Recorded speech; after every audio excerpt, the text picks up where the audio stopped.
What's going on everyone, my name is Tom from Dreadlabs and today we're going to make hand-lettered Y2K logos. Dreadlabs.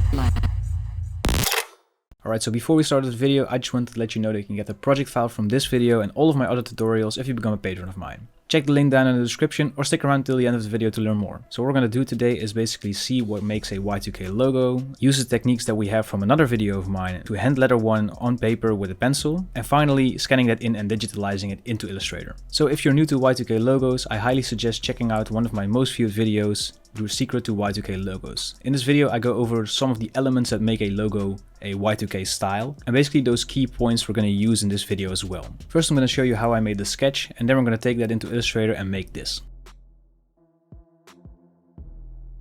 So in sketching you can just begin by drawing basic letters of your logo. We're not allowed to create a Y2K text right from the bat because this can feel a little bit overwhelming.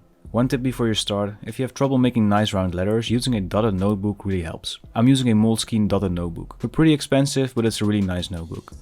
If you want to make slanted rounded letters and you're not really good at it, making a slanted square guide really helps before you actually draw the rounded letter in. You can see how I do it in the letter O. We're going to make multiple rows of the same text logo, and each time we're going to look if we can change something. This can be slanting the logo, because if you've seen my video about the secrets to Y2K logos, you know that most of these logos are slanted pretty heavily. But it can also be exaggerating or changing parts of the letters. In my example, I'm making the letter R larger and continuing the rest of the word Orion on the lower line. I'm also adding some serifs, if you could call them that, and have them line up over the empty parts of the logo. I continue this until I have something I think has potential. When I'm finished, I grab a fine liner or marker that's thicker than my pen and see if the logo works when it actually has some body. If you want, you can also try to add some outlines, because again, that's something that's very common in Y2K logos. I don't want to waste too much time on this sketch, as this video is mostly about getting the idea of making this style. Once you know the tips and tricks, it's basically just practicing until you get better and better. I'm happy for my sketch result within this 20 minutes or so I'm going to use this to digitalize in Illustrator. Alright, so now we are in Illustrator and we're going to digitalize our sketch, turning it into a vector so that we can scale it up in any size. So the first thing I'm going to do is drop in my sketch.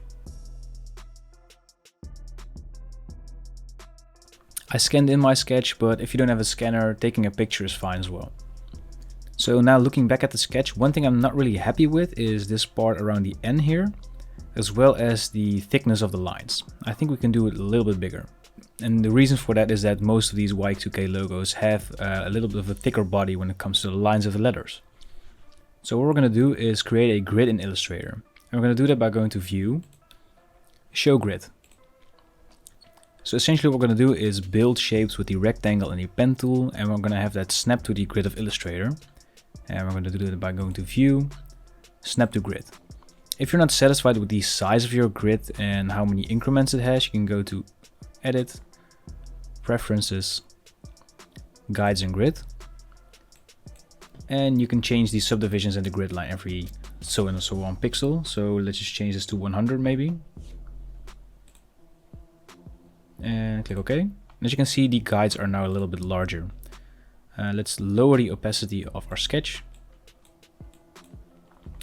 And what we're going to do now is make sure that the lines of our dotted notebook match up with the guidelines of Illustrator. And for that I'm just going to turn off the snap to grid real quick, so we have a little bit more freedom in how we're going to rotate things. And let's make the opacity a little bit higher. So what I'm looking for is have these dots line up with the grid lines. So basically, as you can see now in the sketchbook, we have 4 of these like larger squares of the grid of Illustrator, which will match up with our sketch here. And now just let's line up the lines as well a little bit. So like this should be fine, I guess. Now lower the opacity a little bit more. And we're going to go to the layer menu and lock the sketch here. So what we're going to do next is actually lower the grid size again. So we're going to go to Edit, Preferences, Guides and Grid. And we're going to make a grid line every 50 pixels. This gives it a little bit more freedom. And we're going to go back to View again and go with Snap to Grid. So essentially what we're going to do is create different like rectangles, for example like this. I'm going to remove the fill color. And basically we're going to use this to rebuild the whole logo. So for example, for the letter O, I think a slant of this angle is like kind of similar. And select the outer points here and round those up. So somewhere like this. And we're gonna round these a little bit more, I think. So around here, I guess. So in order to manipulate these shapes a little bit better, I'm using the direct selection tool to select a couple of points so we can move those to the right here, like this.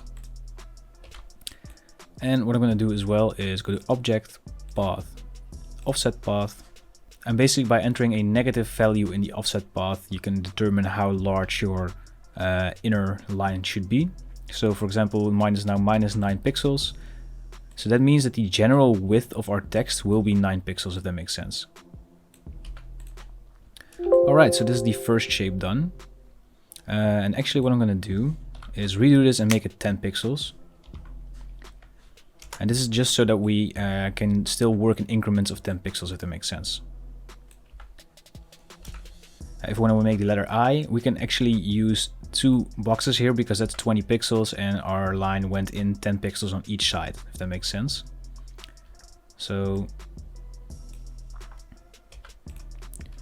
what I'm actually going to do here as well is make sure that we kind of have the same angle of the rectangle here, because I didn't really write it down.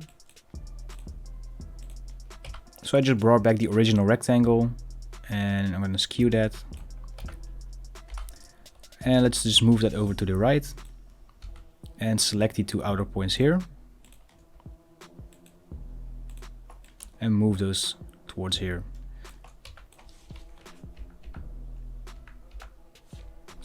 Alright, so what I'm going to do is cue the time lapse. Let's get to building, and along the way I'll try to explain my steps and moves. So essentially you can do all of the vectorizing of your logo as detailed as you like. If you're new to Illustrator, you don't have to start out as complicated as I am here. Like I said, I'm using the direct selection tool and the shape builder tool mostly. For the roundings, it took me a little bit of time to figure out the best way, and I eventually decided on creating a rounded edge within 2 circles that fit in the grid and copying that over to a couple of places in the logo. That's actually a very important lesson when doing lettering in Illustrator, or any other letter building software actually. Make sure that these specific parts of a letter, in our case the rounding on the letters R and N, are the same. This saves you time and the whole logo looks more in unison than if you try to do the same edge multiple times in different ways, if that makes sense. This is also why I copied the rectangle of the letter R and I a couple of times, so that the slant of the logo is the same everywhere.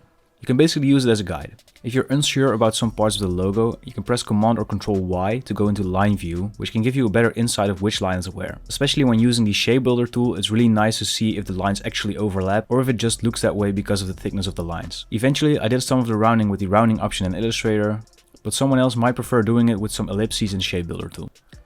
Alright, so we have finished the logo and digitalizing it. There are a couple of points that I might just want to look into a little bit later. Just for the purpose of this video, I'm not going to sit here for like around 8 hours to, make it perfect.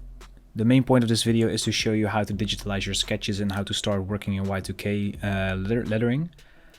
So what I'm going to do now is select all of my logo here. I'm going to make a copy and paste it in the same place. I did that by pressing Command or Control C on my keyboard and then Command or Control F to paste it in the same place. Then I'm going to go to Object, Compound Path, Make, and basically this is now a compound path. And the reason I want to do this is to make an offset path. So I'm going to go to Object, Path, Offset Path. So we used this earlier in the video, but essentially we can make an outline version of this. And the reason why we made a compound path is that this is now a one separate object and it doesn't make a separate object for every single separate shape of its group. Anyways, I'm going to change the joins to round. And I think 10 pixels is fine actually. And I'm going to do that one more time. And basically what I'm going to do is grab the smaller path that we made earlier and use that to punch a hole into a larger path, making an outline. Alright, so this is the final result of today's video. As I mentioned before, I would have probably taken a lot more time on this logo and, fix the details here and there, but just for the purpose of this video, it's gonna take a long time, probably multiple days. So yeah, that's not really what you want to see probably. The main thing I would work on is the spacing between the letters and the thickness of every single part of the letter. So if you want to learn more about that, I would highly suggest go and search for a lettering video and, understand the main part of lettering. The main point of this video is to show you how to get started in Y2K lettering. Anyways, before we end the video, I just want to give a quick shout out to all of my patrons. If you do not know, I'm actually able to do this full time and give you guys free videos on a weekly basis thanks to all of my patrons. As a thank you, you will get access to all of the project files from all of my tutorials, a 15% discount in my asset web store, as well as an exclusive Discord role. If you go 1 tier up, you'll also get access to exclusive videos, such as how to start a clothing brand from scratch and making a death metal logo from scratch. So yeah, huge shout out to my patrons, thank you so much for supporting me in the channel. If you want to become one yourself, there's a link down in the description. But if you do not have the money to support Dreadlabs, leaving a like, a comment and a subscribe if you haven't already does a lot. So with all of that being said, this was Tom from Dreadlabs tuning out. Thank you so much for watching and I'll hopefully see you guys in the next video.